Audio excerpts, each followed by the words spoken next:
Bueno, buenos días. Bueno, primero agradecer que hayan respondido a la convocatoria. Martín y yo agradecemos esto siempre y todas las veces. Y contarles un poco, bueno, un poco en general de qué se trata el seminario, ya algunos lo conocen, tal vez no todos. El seminario se llama Lacan antes de Lacan.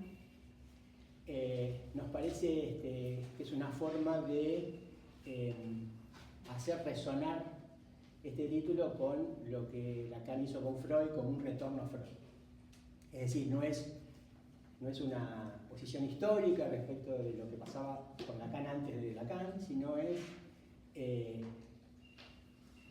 hacer un trabajo de lectura, especialmente de los posfreudianos. Yo diría que es una excusa, la idea de que vayamos a ver los posfreudianos es una excusa, porque la idea cuál es de qué manera podemos practicar el discurso del psicoanálisis. Es decir, el discurso del psicoanálisis, obviamente, como Lacan lo dice, ¿no? Es sin palabras, está más allá de las palabras. Entonces la idea es, bueno, cómo poder leer o escuchar. Esto sirve tanto para leer textos, en el caso de los mismos textos de Lacan como de otros psicoanalistas, como escuchar en la clínica, ¿no? Cómo poder leer y escuchar más allá, digamos así, del vocabulario, podemos decir, de las palabras. Es decir, hay un vocabulario lacaniano que no solemos encontrar en psicoanalistas como fueron los posfreudianos, porque son lacanianos, y tampoco en los pacientes. Los pacientes hablan de otra manera. Entonces la idea es practicar de qué manera de todo eso se puede hacer discurso, ¿no? Ya sea en la lectura o en la escucha. Y para eso a veces, ¿no? Las frases hechas, que se repiten asiduamente de Lacan, parece ser un obstáculo muchas veces para escuchar o para leer. La idea es eso, ¿no? Cómo leer en términos de discurso, que significa leer poniendo en juego algo que puede presentarse como sin palabras. Bueno, dicho esto, comento que en el desarrollo de este trabajo que venimos haciendo desde hace 3 años, algunos de ustedes lo saben, otros no, tal vez, siempre tenemos un invitado de otra ciudad, ¿no? Tuvimos el primer año a Osvaldo Rivas, el segundo año a Gerardo García, y este año invitamos a Gabriela Correia, que nos va a hablar sobre el hombre de los lobos. También quiero comentar, porque viene al caso, hemos estado trabajando con Gabriela durante el año pasado en un curso que nunca todavía hemos llegado a impartir, que justamente tiene que ver con el tema que va a exponer Gabriela hoy y que voy a exponer yo la próxima reunión. El curso, les comento básicamente cómo es el curso, que insisto, nunca se dictó, entonces hemos pensado que tal vez podíamos hacer una presentación reducida del curso en estas 2 presentaciones, ¿no? En la próxima Gabriela no va a estar, pero bueno, tal vez le podemos acercar el video si es exitosa la prueba del video. Y bueno, es una idea de presentar el curso que vamos a dar, entendemos, el año que viene. Y entonces les comento un par de cosas del curso para que ustedes entiendan cómo se inserta en el seminario, ¿no? El curso que pensamos se llama Anudamientos y Desanudamientos en el caso del hombre de los lobos. Leo la introducción, que es muy corta, y después pasamos a la exposición de Gabriela. Este curso nace a partir del encuentro de 2 intereses que se anudan. El de Héctor Franch, que se ha dedicado a transmitir las consecuencias clínicas en la estructura del sujeto, que pueden leerse a partir de las operaciones que se van dando en un análisis, apoyándose en la enseñanza de Lacan y la introducción de Ludo Borromeo y sus movimientos. Y el mío, es decir, la autora de la introducción es Gabriela, en el historial del hombre de los lobos, dado que este historial nos fuerza a pensar las clasificaciones clínicas, ya no desde un lugar rígido y estanco, sino desde cierta movilidad expositiva. Podemos afirmar que muchas veces encontramos entre las distintas estructuras clínicas que hay puntos de contacto, son vecinas, entre comillas. El caso del hombre de los lobos es paradigmático en ese sentido, ya que la cuestión del diagnóstico, entre comillas, ha interpelado no solo a Freud y a Lacan, sino a un sinnúmero de analistas. Incursionar en estas controversias nos permitirá ahondar en especificaciones relativas a la estructura clínica que conllevan consecuencias en la práctica. así como también poder dilucidar la importancia de la operación de la negación en la constitución del aparato psíquico y las consecuencias de su fracaso. Este punto es fundamental para poder discriminar los mecanismos de represión, renegación y forclusión que son orientativas en la dirección de la cura. Encontramos no solo en el historial freudiano, sino en el testimonio de Ruth Brunswick, que también lo analizó, distintos momentos que pueden pensarse en relación con el nudo Borromeo como momentos de desanudamiento y de reparación del nudo. La aparición de Sergei, el nombre del hombre de los lobos, es un fenómeno psicosomático, entre comillas, la aparición en Sergei de un fenómeno psicosomático da cuenta de ello. La lectura de esta perspectiva nos permitirá poder ubicar los puntos de desanudamiento de la estructura y de reanudamiento en el análisis que el análisis permite por la vía de la transferencia. Poder leer cuál es el objeto por el cual el analista es tomado en la transferencia, del cual es su semblante, nos permitirá orientarnos en la dirección de la cura. ¿Qué se espera de un psicoanálisis? Es la pregunta propuesta que podrá servirnos de orientación durante el transcurso de estos 6 encuentros. Son 6 encuentros planificados, 6 de 3 y 3. Bueno, solo 2 palabras sobre lo que sigue. Va a estar a mi cargo y yo me voy a basar fundamentalmente en la propuesta de este autor, Husserl, una lectura que él hace de Lacan, digamos así, después del seminario 20, ¿no? De 1970 en adelante. Es una buena lectura, a mi entender, sobre todo lo que pasa desde el seminario 20 hasta que Lacan concluye su enseñanza, porque bueno, no pudo seguir, continuarla. El libro se llama Lacan, el Borromeo, ahondar en el nudo.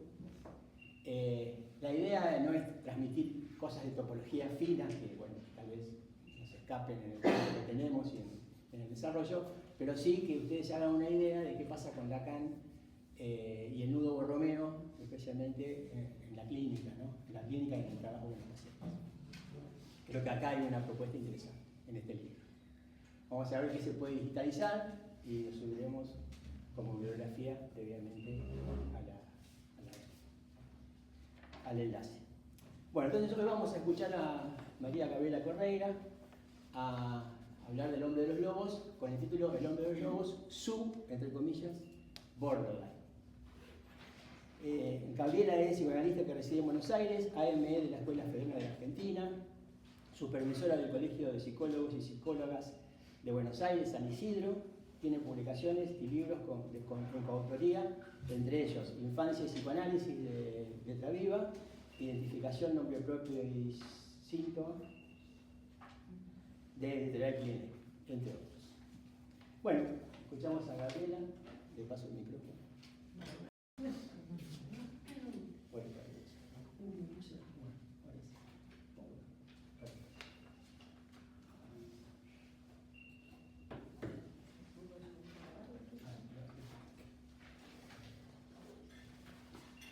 Bueno, muy buenos días a todos. Muchas gracias por estar acá.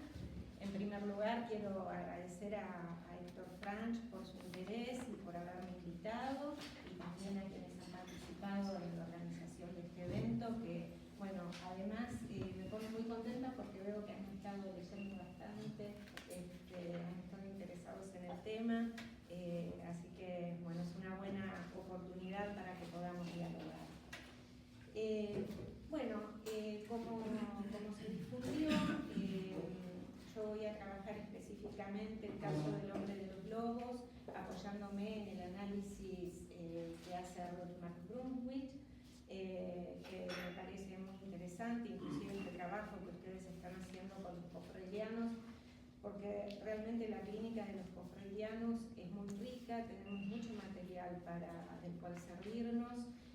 Creo que Lacan también lo valoraba mucho, y bueno, él hacía una crítica respecto del análisis de la transferencia, ¿no? Pero bueno, se va avanzando en el discurso y digo, estos son los distintos momentos, los distintos pasos que el psicoanálisis ha ido dando en su clínica, ¿no? La forma de practicarlo por distintos analistas. Y a mí lo que me pareció muy interesante del texto de Ruth, voy a llamarla Ruth porque es muy largo el nombre para repetirlo cada vez. Ella casi al final del historial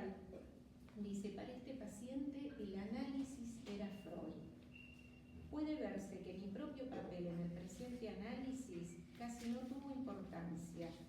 No fui más que una mediadora entre el paciente y Freud. Bueno, justamente yo hice este recorte porque a mí, recién Héctor hablaba de la cuestión del diagnóstico, y la cuestión del diagnóstico está en relación con la transferencia, ¿no? Nosotros no pensamos el diagnóstico por fuera de la transferencia. Ese me parece que es la cuestión más, uno de los ejes que yo tomé para trabajar. Y esto que ella dice, que bueno, que su papel en el presente análisis no tuvo importancia, uno esto también lo podría decir de cualquier analista, ¿no? En el sentido de que, bueno, uno está ahí como objeto causa, ¿no? Como semblante, en función de semblante de objeto A. Así que, bueno, esto como para empezar, ¿no? Y es interesante porque en el análisis que el hombre de los lobos emprende con Ruth McBrunwitz, el primer sueño que tiene es un sueño referido a los lobos también, ¿no? Digamos que hay como un retorno de este primer análisis con Freud que aparece en este segundo análisis, pero en este caso los lobos, en lugar de ser lobos blancos como fue en el primer sueño, eran lobos grises. Y esto ella lo toma en relación con que Freud tenía un perro, creo que son ovejeros alemanes o perros policía, como les decimos también acá, que era gris. Digamos que, bueno, hay algo del retorno, ¿no? de esa transferencia. Bueno, ahora bien, ¿por qué me interesa en este historial? ¿Por qué ir a leer los distintos análisis que hizo el hombre de los lobos, su historia, su reportaje, su testimonio? No es por un mero afán de erudición y de saber, acumular saber respecto de un caso, porque eso sabemos que en psicoanálisis no nos sirve absolutamente para nada. Con esto no quiero decir que la teoría no sea importante, la teoría es muy importante, pero digamos que no es suficiente, ¿no? Con la teoría hacemos muy poco. Entonces, más bien se trata de una exigencia clínica, ¿no? ¿Qué quiero decir con esto? Una exigencia clínica que está basada en la experiencia de mi práctica.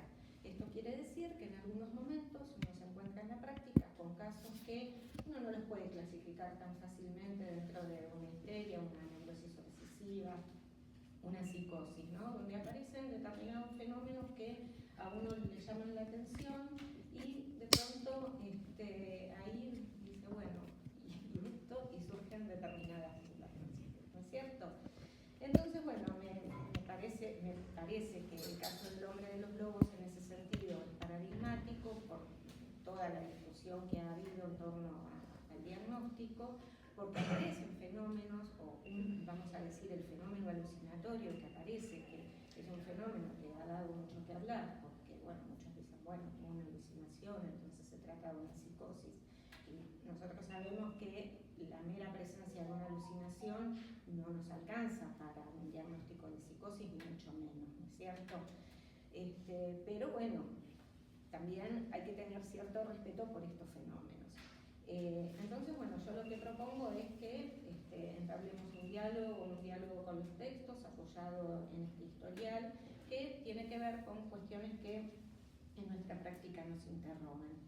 Y como decía recién Héctor y leía la presentación del curso que tenemos pensado dar el año próximo, yo hablaba ahí de cierta movilidad, ¿no? de pensar la clínica respecto de cierta movilidad.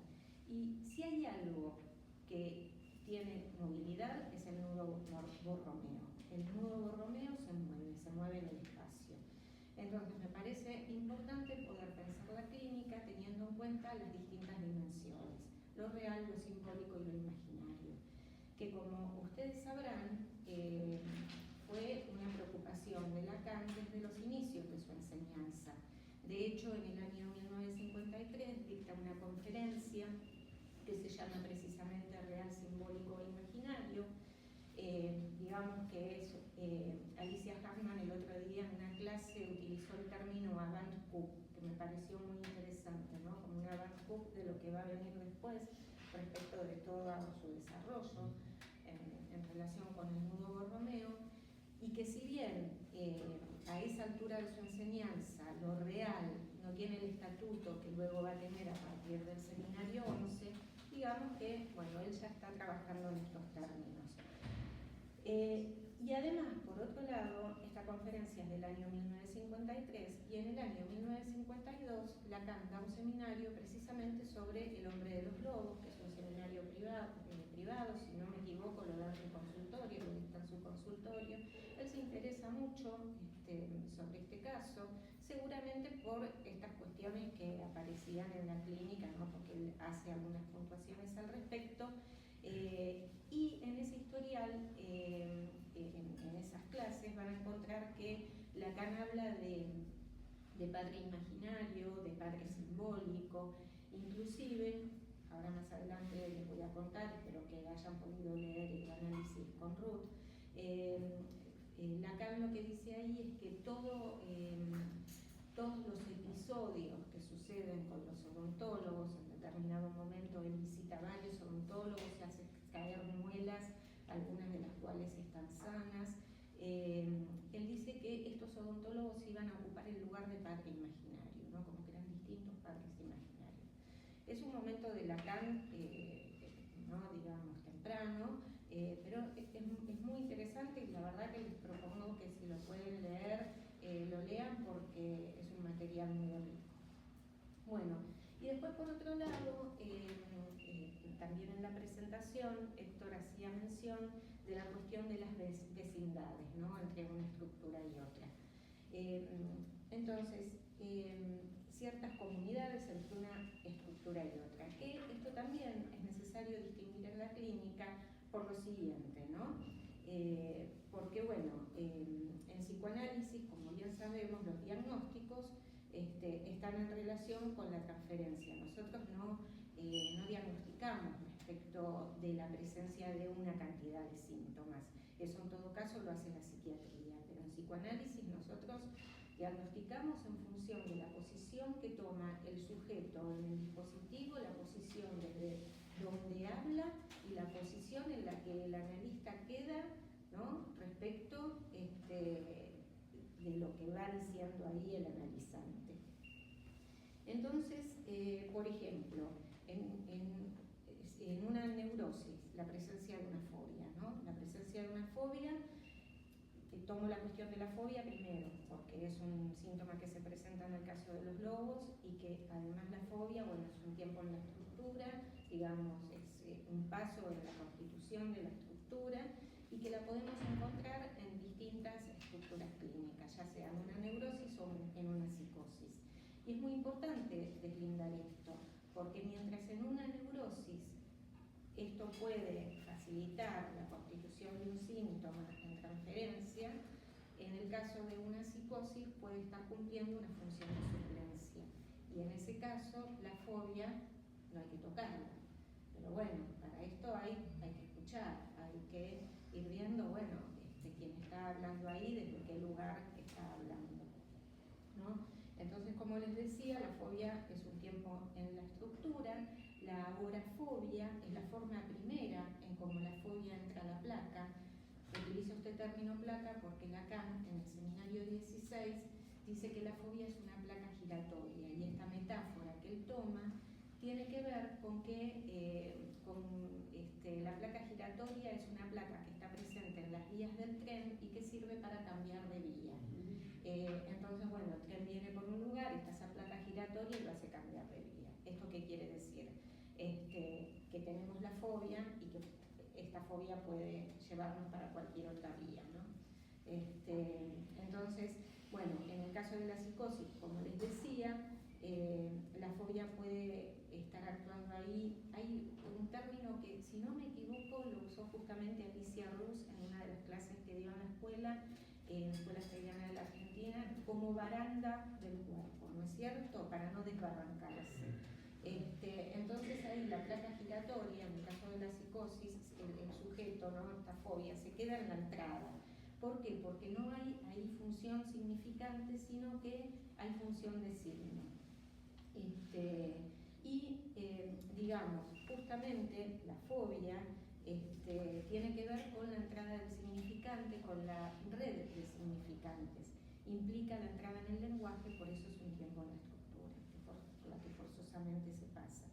Y esta cuestión de la existencia significante del significante, por ejemplo, en el caso de los lobos, lo encontramos en el Wolf de lobo, el lobo de los sueños, el profesor que se llama Wolf, no me acuerdo, un dentista que también se llama Wolf, ¿no? Hay una insistencia. Bueno, entonces, el hombre de los lobos manifiesta en su infancia una fobia a los lobos que se presenta en su sueño. El análisis de este sueño, y esto es importante porque el análisis de este sueño se produce en transferencia con Freud, es decir, es el relato del sueño, el relato de lo que le aconteció a él a los 5 años de edad.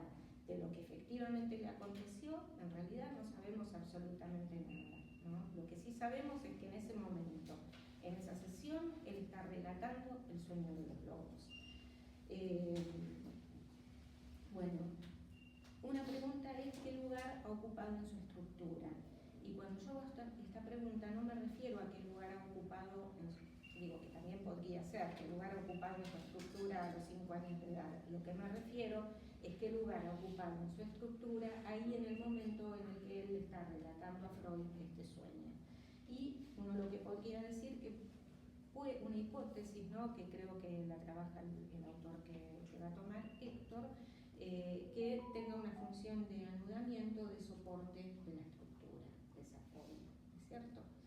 Bueno, volviendo a la cuestión de las comunidades y vecindades estructurales, digo este término porque es un libro también que se publicó en la Escuela Freudiana de la Argentina, que seguramente los que van a la escuela lo conocen, y los que no van a la escuela, si tienen ganas, tal vez puedan llegar a conseguir el libro, que es de un curso que se dio en verano, se trabajó sobre estos temas, ¿no?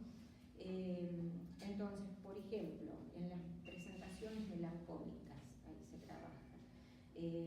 Cuando ciertas presentaciones melancólicas tienen lugar, no se interviene de la misma manera si se presentan en una estructura, como por ejemplo puede ser una histeria, ¿no?, donde puede haber una presentación melancólica, o si se presenta en una psicosis maníaco-depresiva, por el lugar que toma, digamos también, o sea, lo que nos permite leer esto es el lugar que toma el analista en la transferencia. Entonces, por ejemplo, esto creo que Marta Nardi lo trabajaba en una de las clases, la melancolía muchas veces tiene un borde de perversión, ¿no?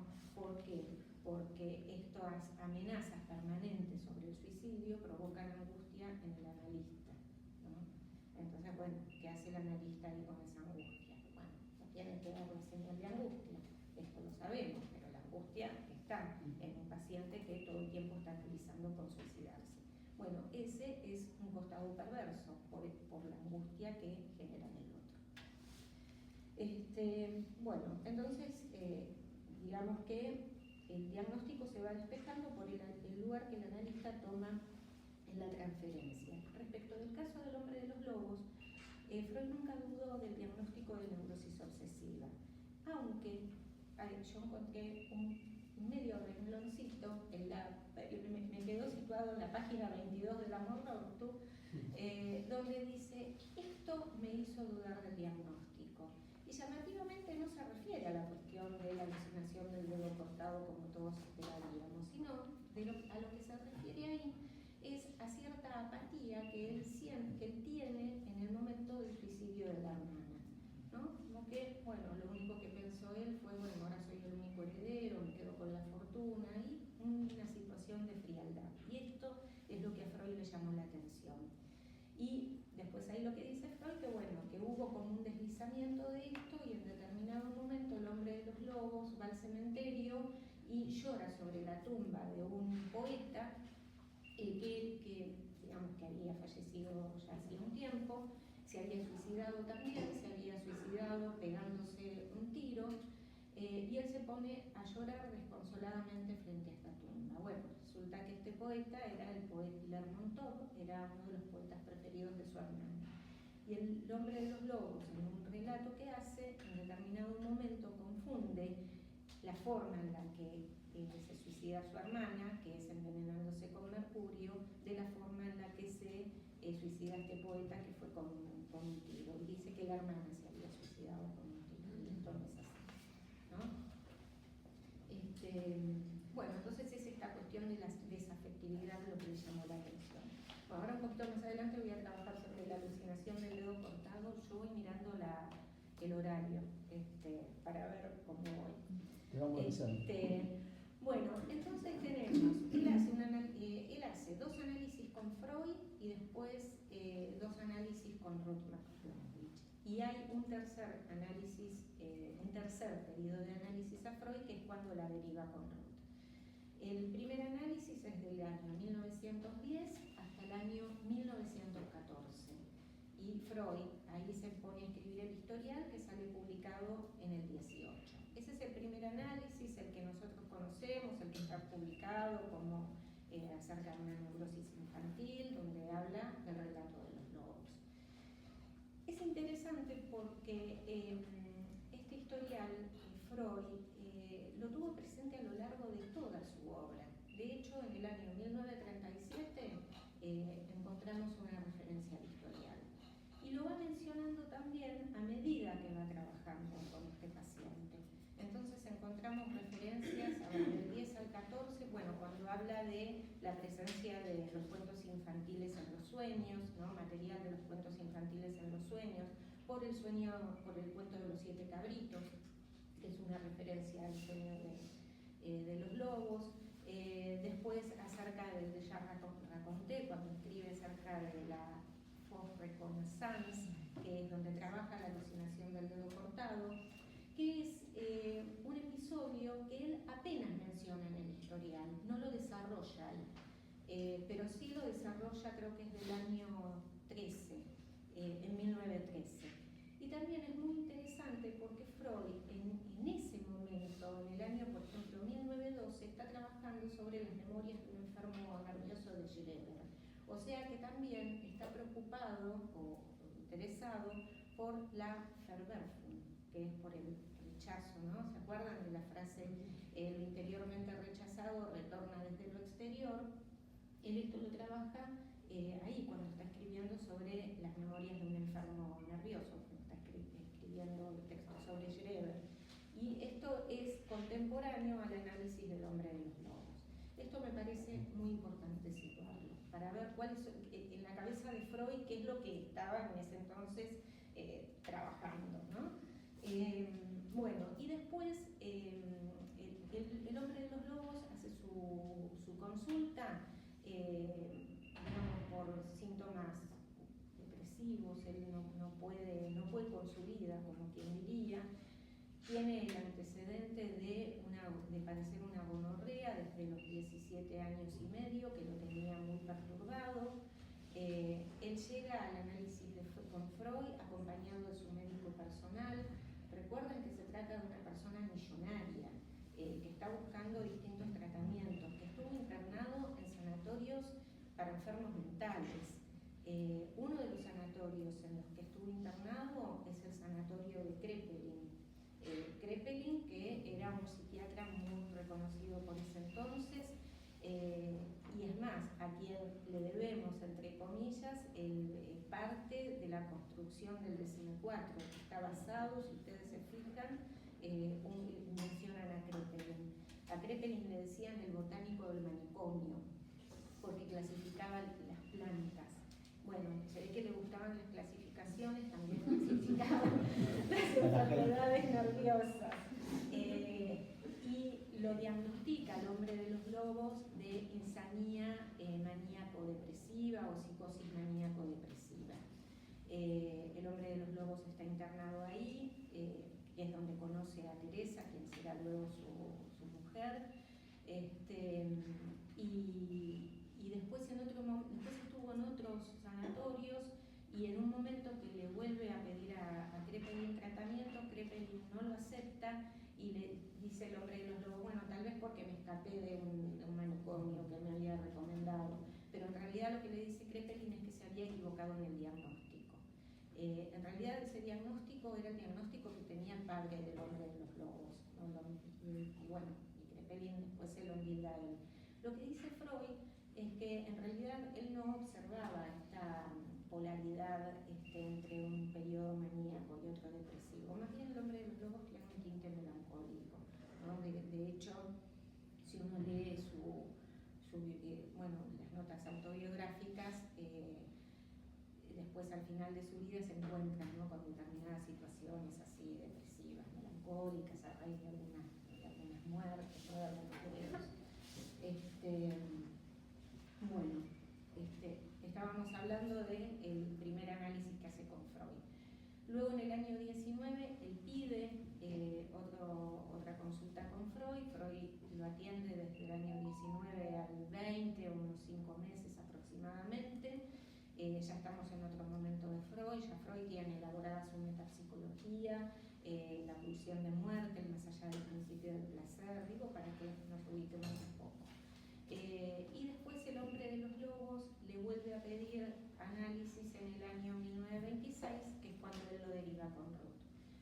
¿Qué pasa entre el 20 y el 26? Tenemos en el año, y en esto, bueno, ahora ya me meto con Ruth, con el análisis con Ruth, por esto que decía Ruth, ¿no? Que el análisis era Freud, ¿no? En el año 1923, Freud tiene 2 operaciones de mandíbula. Tiene este cáncer de mandíbula. El hombre de los lobos estaba al tanto de esto que le pasaba a Freud y de hecho lo va a visitar y lo encuentra, no sé si a visitar, lo ve y encuentra con un Freud muy desmejorado y, digamos, esto le impacta. En el año 1924 viene su madre de Rusia y cuando llega su madre, él observa que su madre tiene un lunar en la nariz.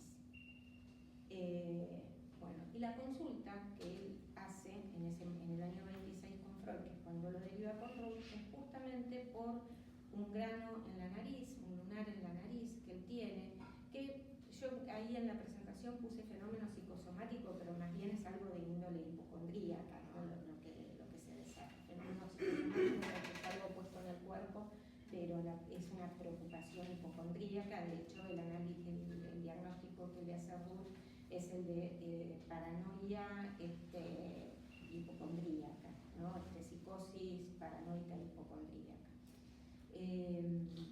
Entonces, bueno, es por ese motivo que él consulta con Ruth, por este daño que él tiene en la nariz.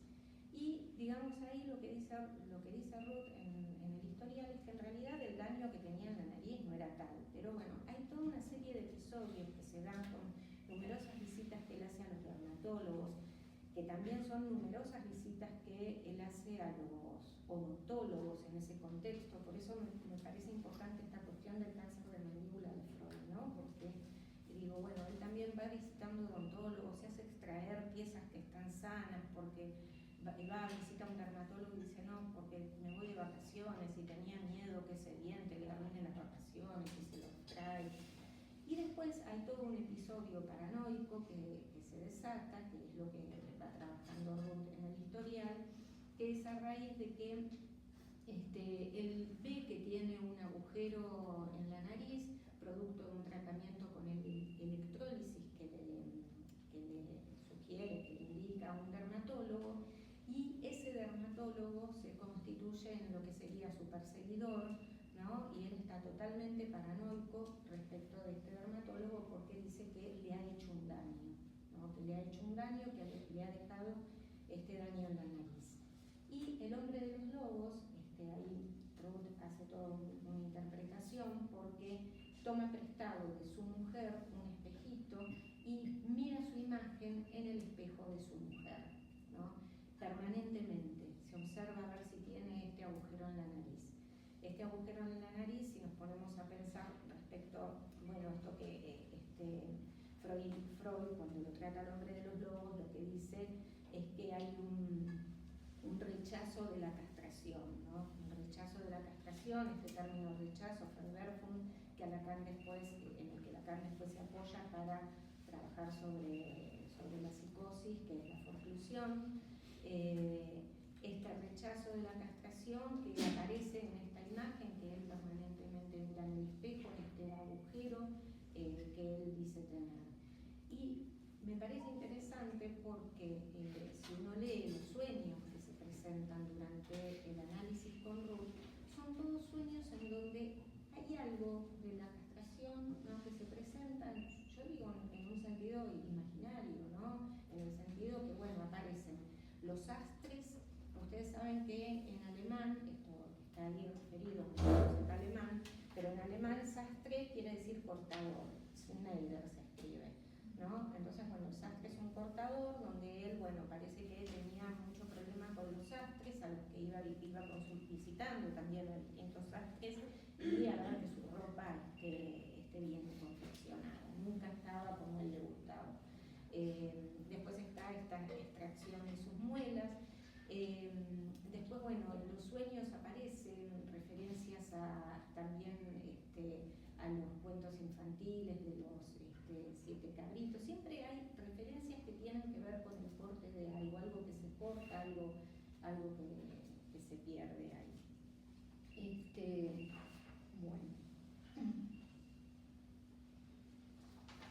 Bueno, y lo que me parece muy interesante de este caso, que es paradigmático en cierto sentido, es que nosotros lo que podemos ubicar ahí, cuáles son los efectos del psicoanálisis, ¿no? ¿Cuáles son los efectos del psicoanálisis en un sujeto? Porque cuando él emprende su análisis con Freud, como les decía antes, él viene medio desahuciado, como se dice habitualmente. La madre le pasa el contacto de un analista, en Alemania creo, al cual él lo va a ver, y cuando este analista lo escucha, se ve que vio que la cosa no venía muy sencilla y le dice, ¿por qué mejor no lo va a ver a Freud? Entonces lo va a ver a Freud, creo que le da 2 contactos y bueno, él se decide por Freud, y cuando va con su médico personal, el médico personal le dice, no sigas este tratamiento. Y él dijo, no, acá me quedo. Y es ahí que emprende el análisis con Freud. Y a partir de su primer análisis, podríamos decir que el hombre de los lobos nunca más deja el psicoanálisis, ¿no? Es un analizante nato. Recién lo conversábamos. Y a mí me parece que, o sea, la pregunta que yo me hago en función a cómo yo vengo pensando en el historial y que lo estuvimos hablando con Héctor también, como momentos de desestabilización, de desanudamiento, ¿no? Hay cuestiones puestas en el cuerpo, ¿no? El cuerpo es el registro de lo imaginario, digo, hay cuestiones ahí puestas en el cuerpo que por momentos parecen bastante desanudadas.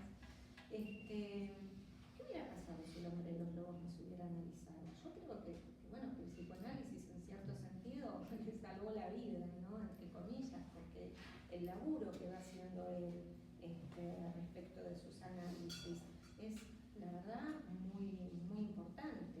Y él después con Ruth tiene un análisis que va del año 26 al 27, que son más o menos 5 meses, y después, un tiempito más tarde, le pide otro análisis. Ahí Ruth le dice que, que él ya estaba curado de estos síntomas, de esta cuestión psicótica, ¿no? De esta cuestión hipocondríaca, que ya no aparecen este tipo de cuestiones, y que ese análisis está más centrado en cuestiones relativas a la relación con su hermana. Ese análisis dura 9 años, con algunas interrupciones, ¿no? En el medio, digamos, es muchísimo tiempo. Entonces, esto me parece muy importante respecto a lo que el psicoanálisis hizo con él, ¿no? Hizo en él, en cuanto, ir trabajando con la estructura. Por eso digo, no me parece pensar la clínica desde es psicótico, es neurótico. Me parece que eso no nos resuelve mucho la cuestión. Ahora bien, vayamos a la alucinación del dedo cortado. No estoy llegando ahí, ¿no? A ver, algunas notas que... esta alucinación, digamos, que él se la cuenta a Freud en el primer análisis, dice, a mí en determinado momento me pasó esto. Cuando lo relata, el relato que él hace, a a ver, yo acá,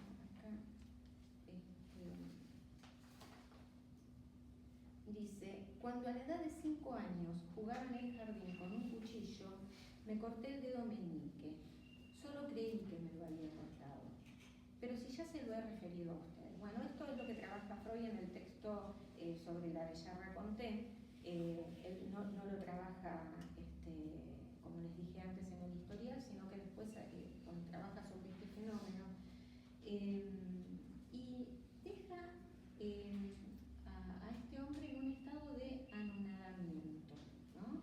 Esto lo trabaja Lacan también, para retornar de nuevo su vínculo a la realidad, porque dice, tenía 5 años, jugaba en el jardín a mi niñera y tajaba con mi navaja la corteza de uno de aquellos nogales que también desempeñan un papel en mi sueño.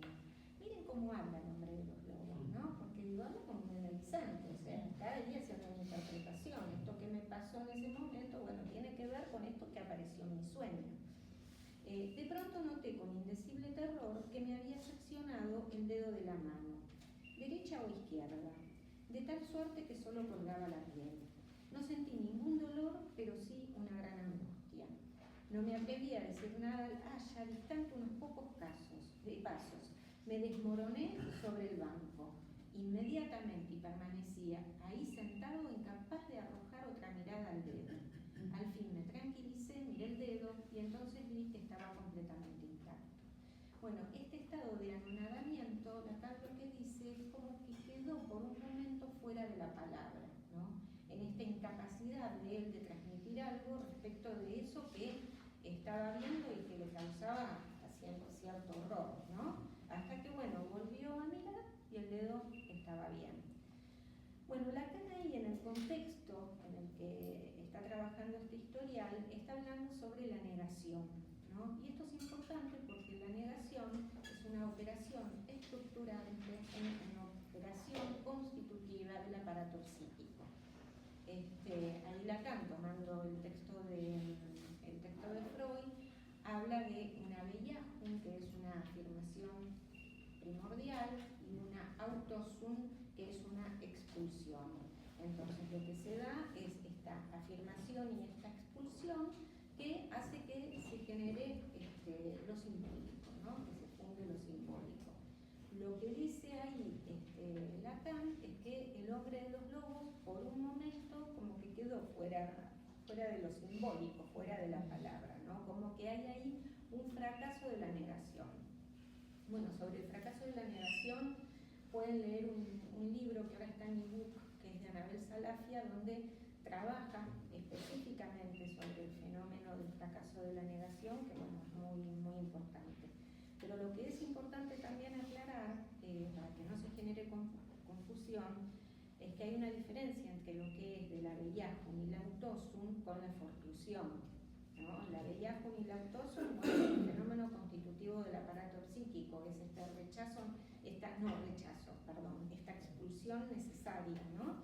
En cambio, la forclusión es este rechazo, que Lacan toma este término del derecho a forclusión, de algo que no estuvo, no está ni estará, es un no al lugar. Y por lo que entendí en el derecho, es una figura que se utiliza cuando ya vencieron los plazos para presentar un texto, un escrito, ¿no? Algo que después de determinado tiempo no tiene validez. Claro, yo creo que tiene que ver con los tiempos, ¿no? Viste que tienen vencimientos y que si vos vas a presentar no sé, una apelación después de determinado tiempo, no al lugar. Entonces, bueno, es justamente esto, es un no al lugar. En cambio, la Autosum es otra cosa, ¿no? Es una operación de expulsión, pero que es constitutiva del aparato psíquico. Entonces, a ver.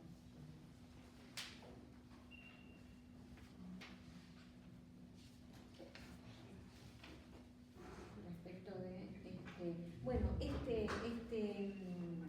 esta cuestión del dedo cortado, digamos, ¿no? Uno puede decir hubo ahí una desgarradura perceptiva, algo que pasó, pero como decía antes, no nos alcanza sobre este fenómeno para un diagnóstico de psicosis. El hombre de los lobos tuvo muchos diagnósticos, inclusive Lacan en un primer momento dice, bueno, se trataba de una histeria, después aparece la neurosis compulsiva, este paciente que no fue psicótico pero pudo serlo después en el seminario 10 dice, bueno, este paciente borderline, ¿no?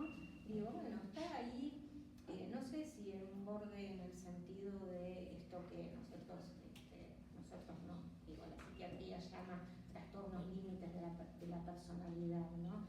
Me parece que no en ese sentido, me parece que en este borde, ¿no? En estos desanudamientos que por momentos se van produciendo, que en ciertos momentos se producen, ¿no? Me parece que hay algo, este rechazo de la castración, hay algo, lo que uno puede decir, bueno, lo que de la castración no quedó anudado y como que permanentemente hay un trabajo y un intento de anudar esto que quedó desanudado, ¿no? Hay todo un trabajo que yo lo percibí mucho, digamos, me impactó en los sueños del análisis con Ruth, ¿no? Todas las imágenes que aparecen ahí en esos sueños que ella relata. Y hay un sueño que me pareció importante y que acá lo traje marcado, que Ruth lo señala, que dice el tema de la castración también se desarrolla en el sueño siguiente, porque ella viene hablando de esto, ¿no? Como el tema de la castración aparece una y otra vez. Dice, el paciente yace en un diván, en mi consultorio. Repentinamente, esto lo señalé porque repentinamente también aparece cuando Freud relata el sueño de los lobos, que dice, de repente la ventana se abre, ¿no? Y que bueno, hay toda una cuestión ahí con el de repente que trabaja Lacan. Bueno, dice, repentinamente aparecen una estrella y una brillante medialuna cerca del techo. El paciente comprende que se trata de una alucinación y, desesperado porque cree estar volviéndose loco, se lanza a mis pies. Este es el sueño. Vean esta cuestión de la alucinación. Esto lo leí esta mañana y lo volví a leer y me llamó la atención. Digo, esto donde él se desespera por esto.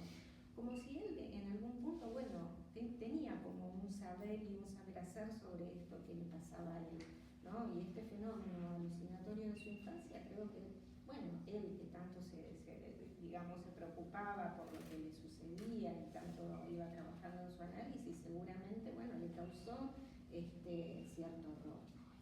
Y dice Ruth que la luna y la estrella, dijo, significaban Turquía, la tierra de los eunucos. El gesto de tirarse a mis pies indica su pasividad. Su insanía se debe por lo mismo a una castración alucinada, esto es el agujero en su nariz. Ella dice que es una castración alucinada porque, según lo que dice ella, no hay, perceptivamente uno no le veía nada en la nariz, ¿no? Qué sé yo, tenía un grano. Hay una cuestión ahí con la nariz, que bueno, que ella hace ahí una cuestión entre, bueno, el pene y la nariz, ¿no? Como cierto simbolismo. Pero también cuando él cuando él va a ver un dermatólogo que le revienta el grano, digo, hay algo ahí referido también a la gonorrea, que es esta infección que él tenía en su órgano genital, que es uno de los motivos por los cuales consulta a Freud. Después nuevamente aparecen otro sueño que ella dice que es un material persecutorio. Esta cuestión de lo persecutorio quería señalar, porque habla de también que aparece en una manada de lobos grises. Pensemos que los lobos es un animal que estaba muy presente en su infancia, porque él vivía en Rusia, inclusive relataba que se hacían cacerías de lobos que financiaba su padre, ¿no? Que los empleados de la finca hacían cacerías de lobos. Pero bueno, esto aparece, ella dice acá, una cuestión persecutoria. Cuando Lacan trabaja en el seminario 10, no sé si se acuerdan, sobre el fantasma, sobre la constitución del fantasma, y donde Lacan, digamos, está presentando el objeto A, toma el sueño de los lobos, inclusive toma yo después cuando leía lo de Ruth también encontraba como que lo toman en los términos que lo trabajaba Ruth, ¿no?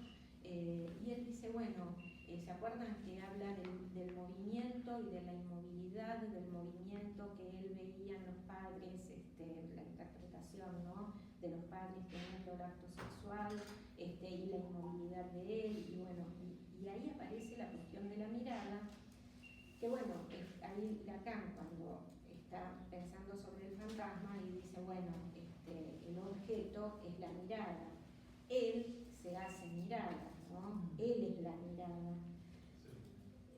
¿no? Pero hay otra cuestión también que Lacan está trabajando en ese seminario, que lo toma como ejemplo, no sé si ustedes se acuerdan, que toma el dibujo que hace una esquizofrénica, sí, es la esquizofrénica, que es el dibujo de un árbol con...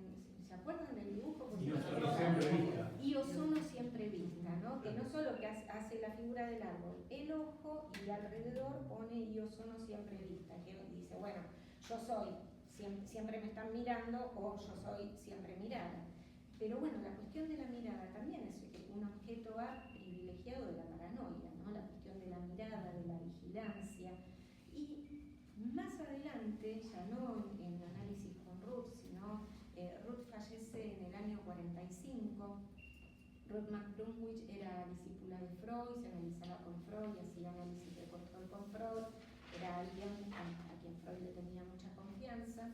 En el año 51, él tiene un episodio paranoico con los rusos, ¿no? En determinado, bueno, vieron que el hombre de los lobos pintaba, ¿no? Y de hecho hace todo un merchandising con el dibujo de su sueño, que es el dibujo de los lobos, que lo vende, ¿no? Que vende estas encontró el burro, ¿no? Y vendía esto. Ahí hay una pista, ¿no? Bueno, hay una cuestión con la sublimación. No quedar detenido en la mirada así, algo hizo con eso. Claro, bueno, viste que al final de la presentación de Ruth, ella dice, bueno, como que el futuro de este hombre, o bueno, su porvenir, tendría estar en relación al grado de sublimación que él pueda tener, ¿no? Esto lo dice ella. Bueno, y ese episodio con los rusos es que él ve que el día está lindo, entonces qué lindo día, y dice, bueno, quiero ir a pintar acá enfrente, ¿no? Esto es en el contexto de un aniversario de la muerte de su hermana. Entonces él cruza a un lugar que ya era territorio de los rusos. Y bueno, no sé, había un edificio que él estaba viendo, que estaba en ruinas, y dice, lo quiero pintar, pero lo quiero pintar desde aquel lugar, ¿no? Desde esa perspectiva. Y se pone a pintarlo. Y de pronto está rodeado por 5 soldados rusos, que lo llevan preso, ¿no? Y está unos días detenido. Hasta que, bueno, finalmente se dan cuenta, aparte no le creían, dice, ¿qué hace este tipo pintando acá? No le creen que es un espía. Bueno, ahí, ¿no? De nuevo, toda esta cuestión de la vigilancia, de la mirada, ¿no? Como esto retorna ahí también. Y bueno, termina preso, y él después, ya libre, estaba con mucho temor y con una paranoia que, bueno, no sería para menos, ¿no? Después de que le haya pasado la mirada. Claro, pero bueno, aparece esta cuestión de la mirada, que se lo conoce como el episodio de los rusos, y que es el episodio que es del año 1951. Bueno, y después, y para ir terminando, a ver qué hora hay, así podemos dialogar un poco. María, Sí. ¿ahí vos crees que Ruth ya había fallecido o te entendí mal? Ruth, sí. ¿Con quién? ¿Ahí se atiende con alguien nuevamente? ¿Cómo Mira, no sé si ahí estaba en el análisis. No, es un episodio que cuenta él. Es un episodio que cuenta él. Porque se va analizando intermitentemente, pero la verdad no me acuerdo específicamente en ese año si está en análisis. Creo que es un episodio que cuenta él.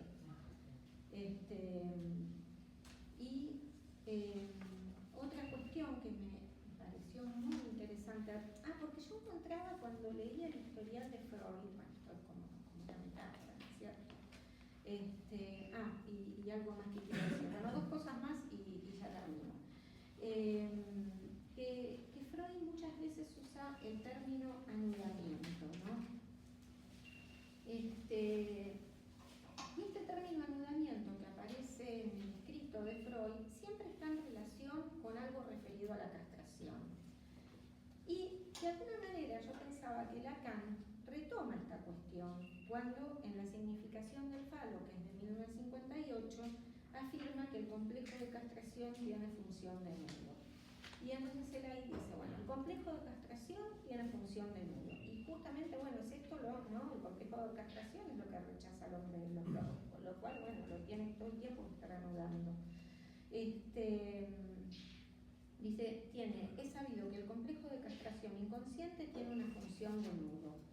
En la estructuración dinámica de los síntomas en el sentido analítico del término. Los síntomas en el sentido analítico, no en el sentido fenomenológico, no, en el sentido analítico. Queremos decir lo que es analizable en las neurosis, las perversiones y la psicosis.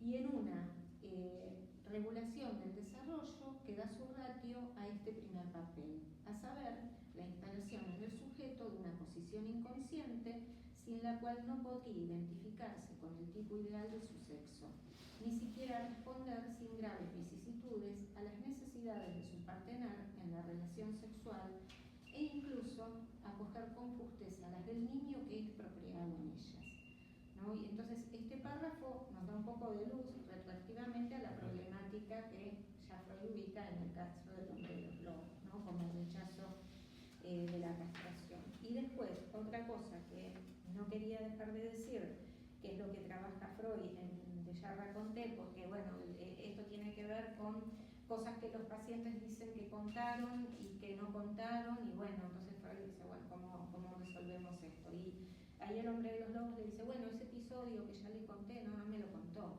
Entonces, bueno, finalmente el hombre de los lobos termina diciendo, bueno, no se lo conté porque como aparece esta cuestión de la castración que es tan importante, bueno, usted le hubiera dado lugar, le hubiera prestado atención.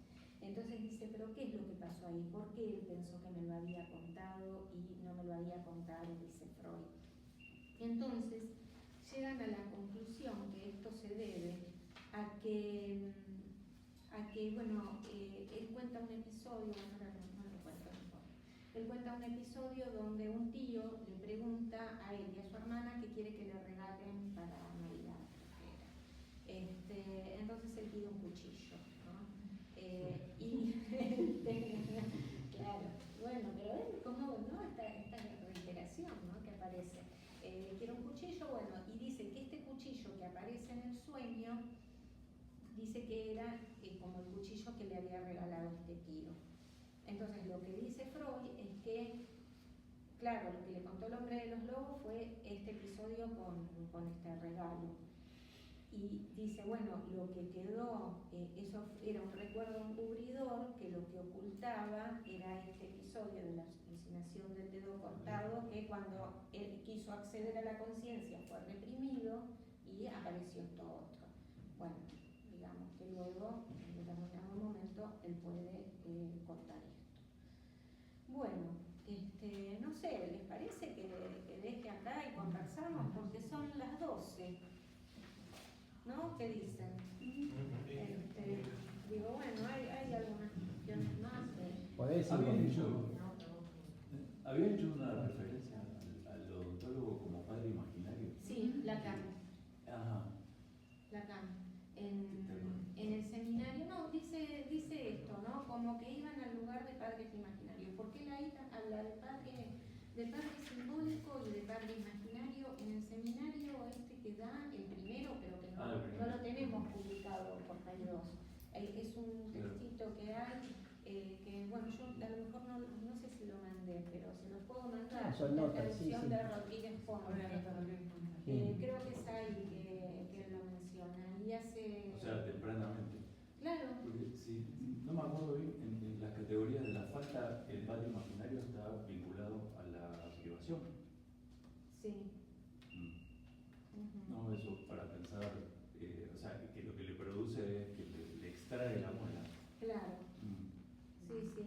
Bueno, porque en realidad Lacan, todo el laburo que viene haciendo con esto que llama registros y que después son categorías y que después son dimensiones, en realidad, bueno, son dimensiones del decir, digo, porque, bueno, ahora cuando Héctor haga su presentación, que va a estar en relación también con los nudos, pero bueno, los nudos, en realidad, digo,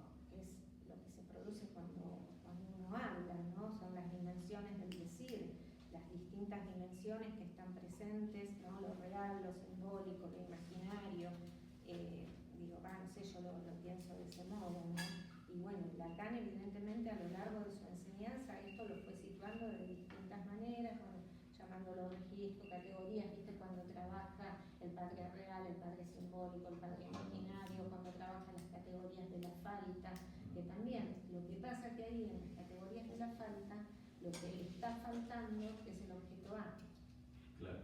porque es el seminario 4, y esto es recién en el 9-10, no lo termina de desarrollar bien. Y bueno, y en el 10, digamos, hace todo este trabajo sobre el fantasma que recién queda como más contundente en el seminario 14, ¿no? Cuando habla de la lógica del fantasma. Claro, aparte era una época que los odontólogos mucho que hacer no tenían, y también se lo llamaba sacamuela, o sea que Claro. iba ahí. Claro. A mí lo que me pareció interesante es esta cuestión, ¿no? Donde él se hace extraer y que está también en relación. Yo creo que no lo podemos pensar por fuera de lo que a Freud le pasaba en la mandíbula. No, porque lo que dice Ruth es que en realidad ese análisis habían quedado como restos transferenciales, ¿no? Del primer análisis. Había restos transferenciales de Freud. Ella en algún momento vislumbra como que el hombre de los lobos se arrepiente de haber arrepentido, en realidad Freud lo mandó, ¿no? Pero como que él hubiera querido continuar su análisis con Freud. Pero ahí hay también una parte que él dice, bueno, pero prefiero que me analizarme con una mujer, porque como estaba esta cuestión de la relación con su padre, ¿no? En la relación con Freud, como que bueno, era mejor analizarse con una mujer. Y después hay otras cuestiones que también, a ver si me acuerdo de estos restos transferencias. Ah, bueno, él tiene la fantasía, ¿no? Lo que se le arma es que es una suerte, como que Ruth y Freud son la pareja parental y él una suerte de hijo, ¿no? El hijo preferido de Freud y el hijo preferido del psicoanálisis. Convengamos que está la presentación del historial, él obviamente sabe de esto, y digamos, bueno, como que él ha aportado al psicoanálisis. Y le han dado un lugar. Le han dado un lugar, y justamente, bueno, esta nominación, El hombre de los lobos, también yo creo que le sirve a él de entrenamiento, ¿no? Una nominación. Esto de el sacado de las muelas tiene que ver con el entrenamiento con Ruth. Ahí no está con... a ver, en el año 23 es cuando Freud se opera, claro, y después él empieza este trajinear por También esto de la extracción, si hay algo ahí de lo transferencial, la extracción de la enfermedad. Estas cosas así. Lo que a mí me parece muy interesante en el desarrollo que vos hiciste es notar, digamos, voy a usar un término, digamos, provisorio, la recurrencia, ¿no es cierto?, de las cuestiones. Sí. ¿Por qué? Porque en general uno a veces escucha supervisiones ¿no? Y en el principio de la práctica está toda la sensación de que uno no tiene que perder la oportunidad de darse cuenta de lo que pasa, ¿no? Sí. Ya sea por la vía, como decíamos, del diagnóstico o de la intervención o de la interpretación. Si bien es cierto que la oportunidad existe y está bueno no dejarla pasar. De todas maneras, lo que me parece bueno es que hay una lectura a lo largo del tiempo, en esta recurrencia del tema y en estas distintas formas de elaboración de la misma cuestión, de distintas maneras, ya tanto con Freud como con Ruth, ¿no? Eso me parece que es interesante como algo que puede darnos una idea de también cómo, ¿no? Eso que vos decías al final, estuvo siempre ligado al psicoanálisis desde que se encontró con Freud, y su trabajo analizante fue con Freud, fue con Ruth, ¿no? Y fue aún después de que esos encuentros habían concluido. Análisis terminable e interminable, ¿cierto? Me parece que, y esto es importante, esto que decís de la recurrencia, porque no sé si es en ese texto de análisis terminable e interminable, cuando Freud dice que el león salta una sola vez, ¿no? Sí, el león salta una sola vez, pero vieron también lo que uno se perdió la oportunidad, el Claro. inconsciente ya nos va a dar la ocasión porque Claro. tiene que ver con esto. Vos lo interpretás un sueño y lo que está en juego, Sí, su que origen no puede reprimido de ese actualizar. sueño, sigue produciendo formación. Que el león salta una sola vez no significa que tiene una sola oportunidad, sino Exacto. que es asertivo. Muy bien, muy bien, claro. Digo, bueno, está bien, se te pasó la oportunidad, bueno, más claro es que oscurece, no, porque usted, no, ya está, ya pasó. Ya será la próxima. Claro, ya pasó, bueno, perdiste, bueno, ya va a volver. Confiemos en el inconsciente, en el dispositivo, ¿no? Vayamos tranquilos. Pero igual dice ahí, dice, bueno, si uno a veces hace una construcción errónea, no pasa nada, no tiene efecto. Digo también para tranquilizar un poco cuando uno recién empieza, que a veces hay como temor bueno, acá dice el horror al acto, ¿no? El acto analítico. Y digo, bueno, tranquilo, si uno de pronto dice algo que no tuvo que decir, es inocuo, ¿no? Dice, bueno, tampoco cualquier cosa, pero digo, Tampoco hacer el odontólogo. ¿no? Después, bueno, hay muchas cuestiones interesantes.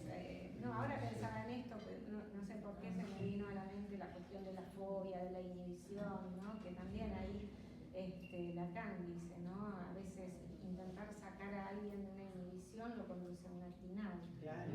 ¿no? Entonces, bueno, digo, uno puede ir tranquilo, ¿no? Y en esto que, bueno, y una cuestión que creo que ahí la releva Buceirux como importante, que bueno, ya la vas a trabajar vos, es que Ruth lo saca a Freud del lugar de hijo preferido, ¿no? Sí. Y esto le genera toda una bronca al hombre de los lobos, porque su fantasía era que, bueno, que ellos se reunían a tomar el té y hablaban de él. Y ella le dice, no, le dice, lo derivó a usted acá y ni yo hablé con él, ni él habló conmigo. Sí, no solo de hijo preferido, de hijo sometido. ¿No? El sometimiento del padre, el fantasma del sometimiento del padre que había recaído sobre Freud. Sí, que Tú tienes la también posibilidad de me parece resolver que eso de otra manera. Claro. ella vincula ese lugar del paciente preferido de Freud, del hijo preferido, que es cierto que había también, bueno, razones para que se ubicara en ese lugar, ¿no? Digo, Claro. Freud haciendo una colecta anual para plata para ayudarlo, bueno.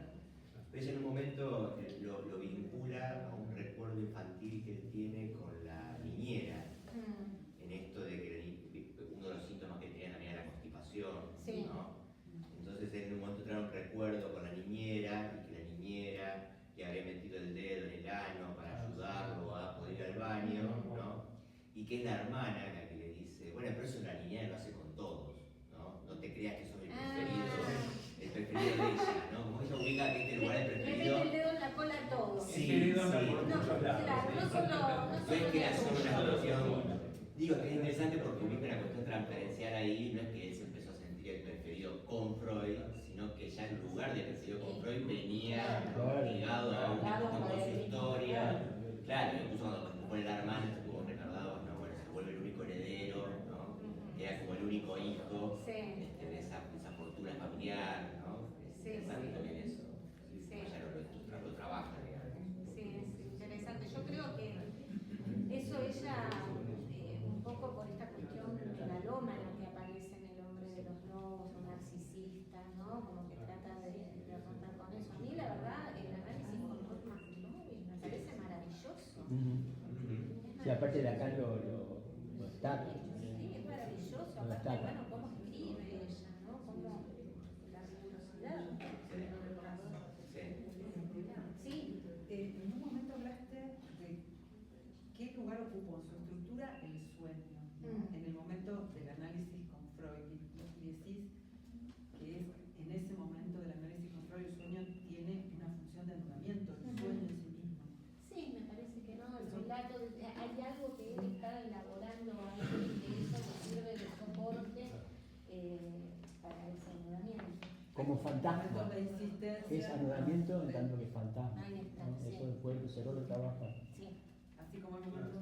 Claro, todos, Cada insistencia digamos, están los diferentes intentos de anudamiento. lo que Bucerot trabaja es cómo está esta falla en la estructura, Sí. ¿no? Que conlleva a que no se sostiene el anudamiento, y cómo, bueno, en términos del síntoma, en términos de angustia y en términos de fantasmas, ¿no? Sí. Juega a lo que se llama el borromeo generalizado, algo vamos a ver de eso, de nudo borromeo de más de tres consistencias, más de 3 cuerdas, ¿no? Entonces de 4, de 5, de 6. Entonces está ahí como con el síntoma, con la angustia y con el fantasma, está esa insistencia de ver cómo se sostiene el anudamiento, que bueno, que a él no se le sostenía, obviamente, porque bueno, el nudo que no es un nudo en el sentido de la diferenciación de los 3 registros es el nudo trébol, Claro. es el nudo que El de la daría paranoia. cuenta de la psicosis paranoica, ¿no? El rever es ese discernimiento entre real, simbólico e imaginario. El nudo trébol, pues lo vamos a mostrar un poco, supone esa pérdida de ese discernimiento. Entonces se pierde el anudamiento, Claro.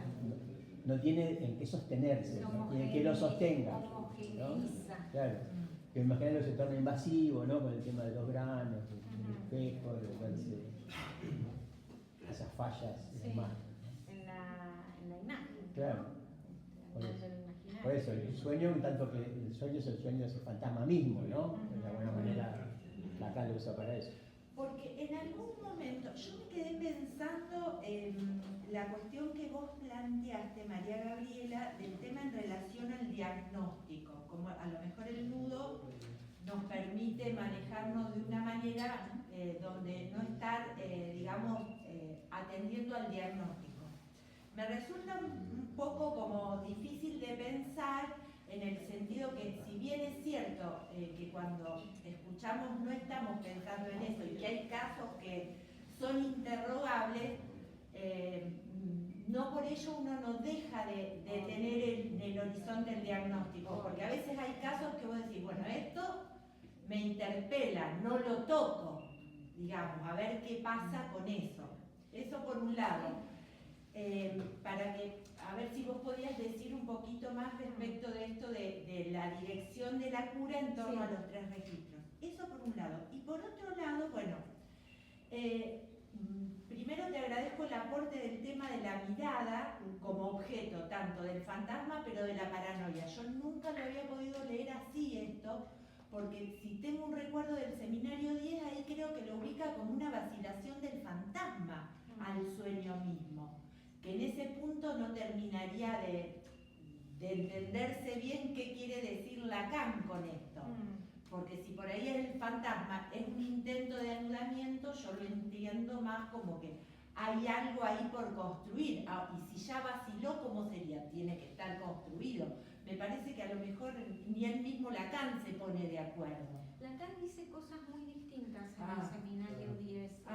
Yo ahora la verdad no tengo exactamente presentada. Después les voy a dejar una clase que... Sí, hay algo que vos dijiste que yo no lo tenía en mente. Pero dice cosas distintas. En el mismo seminario 10 dice una cosa, dice otra respecto al fantasma, con lo cual hay que leerlo con cierta prudencia.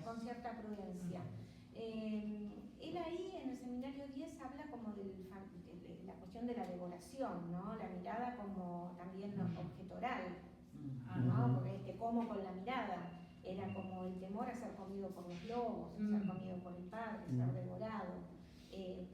Me parece que es más, o sea, Lacan ahí lo trabaja junto con el Dios no siempre vista, como para distinguir, me parece, pero en realidad Ruth toma esta cuestión de la mirada como la cuestión paranoica, y la cuestión de la mirada tiene esta variante paranoica, ¿no? Que digamos, uno puede decir, bueno, ya en ese sueño, porque en un momento lo que dice Ruth es que él gritaba, ¿por qué me mira así? ¿Por qué me mira así? De los lobos, ¿no? Entonces, bueno, esto, ¿no? ¿Por qué me mira? La pregunta del paranoico, bueno, ¿por qué me miró así? ¿Qué me quiso decirte? ¿No? Eso. Sobre este tema de que de que Lacan dice a veces cosas que parecen contradictorias. Yo creo que es importante señalar, porque es un poco la orientación del seminario, ¿no? Que es el tema del discurso. Es decir, no podemos hacer, por ejemplo, algo que Lacan dijo en un momento, no podemos hacer una identidad imaginaria de que si uso tal palabra en este momento, cuando la vuelvo a usar 2 años después, es la misma palabra.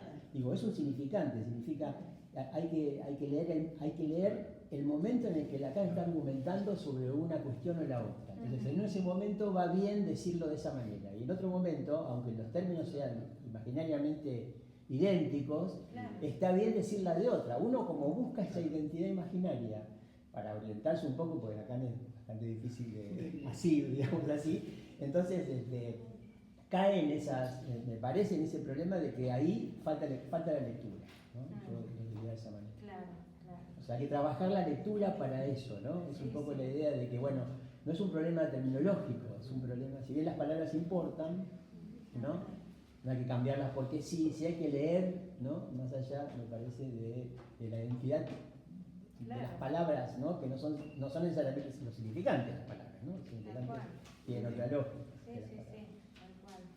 Sí, estoy de acuerdo, ¿no? Por eso es importante, por eso yo varias veces señalaba, bueno, Freud en este momento está pensando en tal cosa, tal otra, porque digo, es importante el contexto, es importante en qué momento se dicen las cosas que se dicen, porque bueno, hay cosas que Lacan dice en el seminario 4 y después en otro seminario, bueno, más adelante ya tiene otros elementos, digamos, para poder trabajar eso. Bueno, es la lógica de lo provisorio que Freud mismo utiliza en el caso del hombre de los globos. Claro.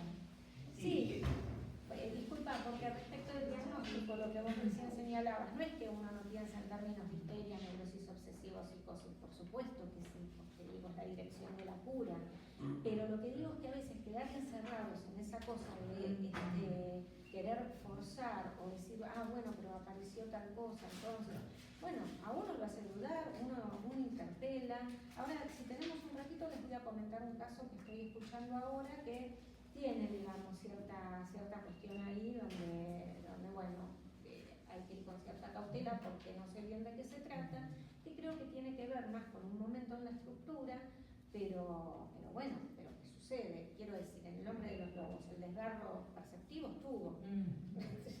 Nada, bueno. Sí, Ahí yo pienso que tenemos que, o sea, sí o sí diagnosticar. Particularmente trabajo con niños y uno tiene que tener, o sea, hecho cierto diagnóstico diferencial para poder trabajar. Si no, no se puede trabajar, digamos. Entonces, el tema está en, o sea, creo que si uno lee el sueño, ¿no? Como un signo, es decir, que, o sea, ya trae como una suerte de respuesta aparejada, o si uno puede poner a jugar ese sueño como otro significante. Creo que ahí está un poco o sea, si uno puede poner eso en contacto con otros significantes del caso, creo que ahí uno podría construir un poquito mejor ese diagnóstico. Entiendo que Freud queda un poquito pegado al sueño, ¿no?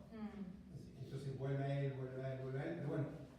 Bueno, pero porque Freud, viste que ahí está tratando de corroborar si efectivamente el hombre de los lobos presenció el coito entre los padres, tiene que ver con el momento en el que está Freud. Eso es lo que iba a comentar, claro, porque respecto a lo que Freud tenía en la cabeza, decíamos en ese momento, está toda la discusión con Jung, ¿no? Y él estaba buscando, ¿no? Incluso se lo pedía a sus discípulos, estaba buscando desesperadamente testimonios, ¿no? De pacientes que hubieran presenciado la escena primaria, que apareciera en algún sueño, ¿no? Para justamente la controversia con Jung respecto del carácter sexual en la etiología de la neurosis, ¿no? Y el hombre de los lobos es un caso que a él le sirve para un insumo para esa discusión con Jung. Si bien el hombre de los lobos dice, bueno, yo nunca recordé la escena primaria, es una construcción de Freud, lo cuenta el hombre de los lobos en sus memorias, ¿no? Yo nunca recordé eso que dice Freud, del coito a tergo y demás, pero es una construcción que Freud hace a partir de ese caso, digamos, ¿no? Sí, incluso aún teniendo la noción de realidad psíquica, cuando uno lee el caso, Freud intenta comprobarlo objetivamente. Bouguereau sostiene que esa construcción de Freud, digamos, que no está presente necesariamente, es la forma en la que Freud introduce lo real, ¿no? Digo, más allá de la realidad psíquica. ¿no? Eso también tiene sus peligros.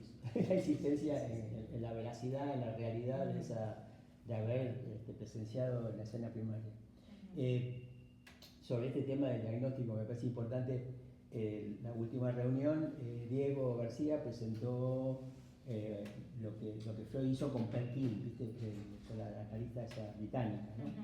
Y fue muy interesante porque bueno, ahí estaba todo el momento político de su excomunión, de su excomunión, ¿no es cierto?, como trabaja en el seminario 11, y estamos en el momento del seminario 11, seminario 12, que Lacan es importante, me parece, porque es la discusión que tiene con esa escuela inglesa, ¿no? Sí. Lacan ahí dice, el próximo seminario, que es el 12, que se llamó Problemas Cruciales para el Psicoanálisis, Era por sus posiciones subjetivas. que se va a llamar, dice, se va a llamar, no sé si se va a llamar así, dice, pero igual se va a tratar de esto, las posiciones subjetivas del ser. Y en las posiciones subjetivas del ser, que es muy interesante porque ser no es sujeto, ¿no? En las posiciones subjetivas del ser, Lacan recupera, ¿no?, lo que la escuela inglesa rechazaba, que era la diferenciación estructural entre neurosis, psicosis y perversión, porque la escuela inglesa decía que eso era psiquiátrico. Y Lacan lo recupera para demostrar de que no, que es psicoanalítica, que hay que mantener esta, no digo por el tema del diagnóstico, que hay que mantener esta distinción. Vos misma dijiste, hay momentos en donde hay cosas que no se pueden tocar según la función que están teniendo de sostén en la estructura, ¿cierto? Claro. Entonces, bueno, eso también supone tener una idea diagnóstica. Yo no digo un diagnóstico, ¿no? Tener una idea. Claro. Y que lo que es interesante es que ahí dice Lacan que, bueno, que son distintas posiciones subjetivas, neurosis, psicosis y perversión, y que habría que tratar de pensar de qué manera, digamos, funciona el objeto A, tanto en la neurosis, que no funcionan igual el objeto A, en la neurosis, la psicosis y la perversión, un poco y en está la claro. conferencia, digamos, Está claro por lo de la mirada en este caso del Claro. neurólogo. No, sí, y Freud todo el tiempo. Pero eso nunca lo desarrolla. diagnóstico. Pero eso nunca lo desarrolla. Nunca desarrolla cuál es la función diferente de la Sí, bueno, neurosis, psicosis y eso perversión. creo, a ver, que tiene que ver un poco con la posición, viste, cuando se decía, bueno, los psicóticos no hacen transferencia, ¿no? Entonces, si vos tenés en una neurosis, el objeto A va al lugar de causa, en el discurso del analista, función de semblante de objeto.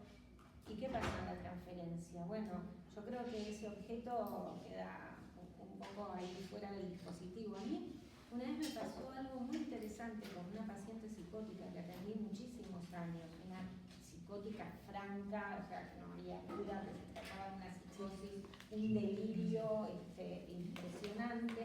Y en un momento, cuando entra al consultorio, me dice, bueno, primero que yo tenía que cerrar todas las ventanas porque si no se escapaba su voz. Entonces, bueno, se escapaba su voz y la podían escuchar además. Pero ella decía que se escapaba su voz. Muy preocupada porque no la escuché nadie, entonces yo había adoptado que cada vez que ella entraba yo hacía el ademán de ir a cerrar las ventanas, ¿no? Entonces ella ahí podía empezar a hablar. Y otra cuestión que me dice un día, me dice, ¿sabes, Gabriela, que cuando subía por acá por las escaleras, escuché que decían el nombre de mi papá, el nombre de mi padre? O sea, ella, mientras subía las escaleras para venir al consultorio, escuchaba, bueno, su papá no, supongamos Carlos, ¿no? Escuchaba que alguien decía Carlos, Carlos, Carlos, ¿no? Bueno, como ahí el objeto, porque, ¿no?, queda en el dispositivo de alguna manera, hay en un adentro afuera, ¿no? Porque es afuera, pero es adentro, porque es cuando ella está viniendo. Eso a mí me pareció muy interesante. Y después el que trabaja la transferencia en la psicosis, que trabajó mucho, es Gerard Pomier. Sí, Gerard Pomier.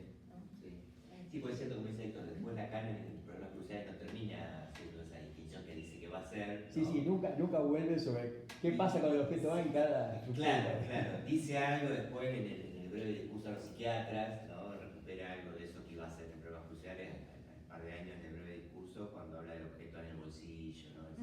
La psicosis del objeto está en el bolsillo, dice algo muy breve y muy al pasar, ¿no?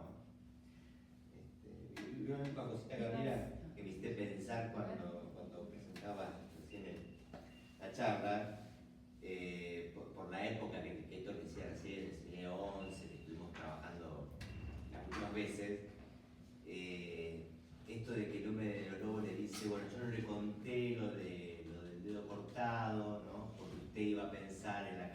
expresión, ¿no? Me hizo acordar algo que estuvimos charlando de cuando Lacan dice el neurótico teme que el analista se engañe, ¿no? Que interprete demasiado rápido, ¿no? Entonces como obvia algunas cosas, ¿no? Para que el analista no comprenda demasiado rápido. ¿No? Toda la cuestión de... Como que le esconde alguna cosa de cierta... Claro, por esta cuestión del otro engañado, ¿no? Sí, pero ahí me parece que el hombre de los lobos lo que dice no es que él no se lo quiso, él lo que le dice es, si yo se lo hubiese contado, usted lo hubiera recordado porque se porque se trata de la captación. Eso dijo, no dijo que no se lo había contado. Eso le confirmaba que no lo había contado, que no se lo había contado. Yo lo recordaría. Es un tema muy importante. Claro. Y después, bueno, me quedé pensando en esta cuestión que yo decía, bueno, ¿por qué el hombre de los lobos? Es por las cuestiones como se presentan en la clínica, que obviamente uno tiene que saber si está frente a un psicótico o un neurótico, porque, a ver, esto que yo decía antes de la fobia, bueno, ¿qué haces? ¿Lo tocas? ¿No lo tocas? Bueno, es un tema. Si es una psicosis, lo podés desestabilizar muy mal, ¿no? Como es una chica que estoy atendiendo recientemente, que les digo, la debo haber escuchado 5 veces, ¿no? 5 o 6 veces, de 15 años. Y bueno, el papá, primero tengo una entrevista con el papá, porque bueno, es el que se hace cargo de la crianza de la hija, vive con él. La traigo, ella me pidió que quiere venir y bueno, hay cosas con las amigas. Bueno, la empiezo a escuchar y ella dice estar muy depresiva, que a veces no se puede levantar de la cama, que le estaba yendo mal en el colegio y tenía miedo de contarle al papá. Bueno, empieza a contar varias cuestiones, pero lo fundamental es esto, porque no quiero contar todo el caso porque tampoco lo tengo todavía muy apuntado. Ella me dice que quiere ser forense, ¿no? Entonces me dice, bueno, yo quería ser médica, yo quería ser forense, que trabajan con los muertos, pero tengo que estudiar medicina. Y dice, no, medicina no me gusta. Dice, voy a ser psicóloga forense. Trabajan, bueno, a mí me gusta la psicología, ¿no? Bueno, pasan unas sesiones y en un momento me dice, estamos obviamente, son entrevistas preliminares, me dice, yo tengo parálisis del sueño, así que te pasa, no, me despierto y no me puedo mover. Y en un momento me dice, y yo veo que hay una persona al lado mío. Entonces, entonces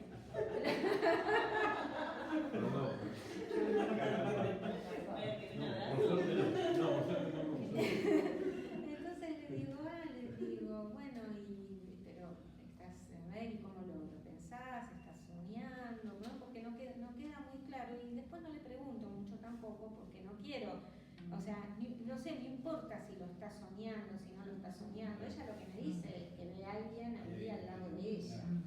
Y después en un momento dice, no, pero yo creo que estoy soñando y entonces hay alguien al lado mío, qué sé yo. Y después en un momento me dice, bueno, ella está muy impactada por este fenómeno que le pasa de parálisis en el sueño. Y después me dice, no, porque no sé qué, yo veo que pasa una sombra corriendo por la ventana. ¿No? Pasa una sombra corriendo por la ventana y está asustada, ¿no? Entonces en la última sesión que viene me dice, vos sabés, Gabriela, que esta semana no tuve esos sueños feos que tengo, porque tiene sueños con, por ejemplo, una carnicería con pedazos de carne colgando, ¿no? Digo, pensemos en una chica que me dice que quería ser médica forense, ¿no? Entonces aparece esto, me dice, vos sabés que no tuve estas parálisis, así que estoy contenta, me digo, ¿no? Como que estaba más tranquila, pues ella tiene miedo de dormir por esto que le pasa. Y me dice, ¿puedo venir cada 15 días? Y la verdad que le dije que sí. ¿Pero por qué le dije que sí? Porque está asustada. Entonces hay que darle tiempo, ¿no? Porque tampoco se trata de que, estás re grave, tenés que venir toda la semana. De todas maneras parecen pesadillas, inclusive lo del hombre al lado. Digo, claro. No es muy típico que esa pesadilla de movilidad, de impotencia, qué sé yo, suponga siempre alguna presencia más o menos siniestra, digamos. Claro. Así. Pero por eso, pero más allá, sí, yo creo que se trata de pesadillas, por eso digo. Y una me parece sombra, que hay bueno, algo qué en sé el- yo escucho cosas cuando voy por la calle y Bueno. digo, no sé, son problemas. Si a usted no le pasa, discúlpenme. Que una sombra, escuchar cosas, bueno, No te lo queríamos decir, pero sospechamos de la estructura. La cuestión del diagnóstico es la adolescencia. Claro, bueno, además es un adolescente, no es otro momento de la estructura. Totalmente. ¿no? Eso es lo que te quería preguntar. Entonces digo, ¿cómo ahí? No, pero se ve que solo las entrevistas tienen un efecto, porque si se dieron las pesadillas por las entrevistas, evidentemente ya está en algo, digamos. Sí, sí. Y a la vez, mejor vamos de a poco. Sí, Como las claro. dos cosas. Sí, parece una precaución, el pedido de Está muy cada bien. 15 días parece Yo más una creo que precaución sí. que un irse, ¿no? Sí, Parece que sí, es yo más una lo cosa de- pensé más por ahí, ¿no? Pero digo, bueno, son esos momentos en donde uno se puede poner también muy rígido con el dispositivo, porque en general no Sí, trabajo sí, así. a mí me pasa en algunos casos donde hacen referencia a lo monetario. Y me pasó justamente una situación donde yo venía trabajando, venía pagando por obra social, yo le digo que no voy a seguir, yo voy a continuar. A la sesión siguiente, bueno, le paso los honorarios, y a la sesión siguiente, él ubica algo y dice, no, yo decidí, y teniendo en cuenta que la cuestión de la decisión hay algo ahí, ¿no? Que voy a venir cada 15 días, no sé qué pensás vos. Claro, yo digo, bueno, pero si vos ya lo decidiste, ¿qué es lo que yo tengo que evaluar, no? Hace una pausa, medio se ríe y dice, no, bueno, pero sí, voy a venir cada 15 días. Y ubico esto. Ahí, uno puede decir sí, puede decir no, y después eso tendrá que, o detenerse un poco, tal vez ver si algo más se puede decir, ¿no? Me parece que hay que ser bastante cauteloso con la posición, ¿no? Respecto de un pedido sobre 15, sostener el espacio cada 15 días, ¿no? Algunos lo plantean en términos estrictamente monetarios y uno ahí puede escuchar si eso es así o no, ¿no? Digo, porque... Bueno, pero es importante la respuesta que le diste, porque vos dijiste, bueno, si vos ya lo decidiste, ¿no? Porque es también un poco sacarse la decisión de encima. Ah, bueno, mi psicólogo me dijo, ¿no? Mi psicólogo me dijo que cada 15 días no, que cada 15 días sí. Bueno, él lo decidió, él después verá. Inclusive me dice, no, de todos modos quiero saber si llegado el caso necesito otra sesión, si puedo venir. Sí, le digo, por supuesto, pero por eso lo de los 15 días me parece que hay que tomarse un tiempito bien para responder, para intervenir frente a eso más que responder. Tomamos nosotros 15 días. Yo vení cada 15 días vos. Además de caso por caso, ¿no? Claro. Sí, Sí, esta chica también lo que parecía es que ella salía con un chico y lo que me dice es que este chico la vigila cuando ella sale del colegio, que va, que se lo encuentra, ¿no? Hay toda una cuestión también en esto, ¿no? La cuestión de esta sombra que aparece la pesadilla, ¿no? Y que la mira. Entonces digo, y la noto asustada realmente. Entonces, claro, cuando viene contenta me dice, Gabriela, no tuve estas pesadillas, no tuve esta parálisis que me agarra. Y después me dice, ¿puedo venir cada 15 días? Sí, dale, le digo, tranquila. ¿No? Pero bueno, sí, como una forma también de bajar la tensión del inicio de un análisis para un adolescente. Tal cual. Que a veces esto puede ser, sobre todo, muchas veces en los adolescentes, sobre todo cuando a veces son llevados, digamos, para poder sentir que este es un espacio que ellos pueden habitar de otra manera, ¿no? Ella pidió venir. El papá viene porque ella pidió. Es bien claro, me dice, yo vengo porque ella me pidió que quiere hacer entrevistas. Después entre parálisis del sueño y pesadilla es más interesante de pesadilla. Por muchas razones, ¿no? Nomblarlo pesadilla. Mucho menos médico, digamos. Claro. Bueno, ella dice pesadillas también, me ha dicho. Sí, por eso, del pero... sueño sí es interesante esto que decís, ¿no? Porque ya... Aparte hay un pesadilla, que es más interesante nombrar pesadilla que parálisis del sueño. pero ella tiene una parálisis real. No, parálisis del sueño, ella no tiene sueños que no se puede mover. Ah, yo entendí que ella se despertó. No, se despierta y no se puede mover. ¿Cómo sabes? Bueno. ¿Por qué dice me despierto? Porque está en la cama, porque está en el mismo ambiente. Eso en general ocurre en las pesadillas. A mí me llegó un paciente. Sí, tuvimos la pesadilla. A mí me llegó un paciente que él viene con un diagnóstico de que tiene parálisis del sueño. Claro, que se despierta y no se puede mover. Claro. Todavía Pero no eso sé. sigue siendo la Se lo pesadilla. diagnosticó un médico. No se despierta. Y Cree que además se lo buscan, despertó. lo googlean. Lo Yo googlean. tengo La chica se de vino a los mi años. Porque también me parece que parálisis del sueño se le llama a bueno, yo no escuché la clase de la pesadilla, no tengo conocimiento, pero que parálisis del sueño se le llama a ese estar despierto en la cama sin poder moverse. Por Bueno, eso eso le pasa a él. le dan ese diagnóstico o tiene ese nombre. Pero estás dormido. Puedo decir que está No, dormida la no, persona. no. Cuando alguien te lo relata, te dice que está despierto y no se puede mover. Pero esa es la impresión que te da la pesadilla.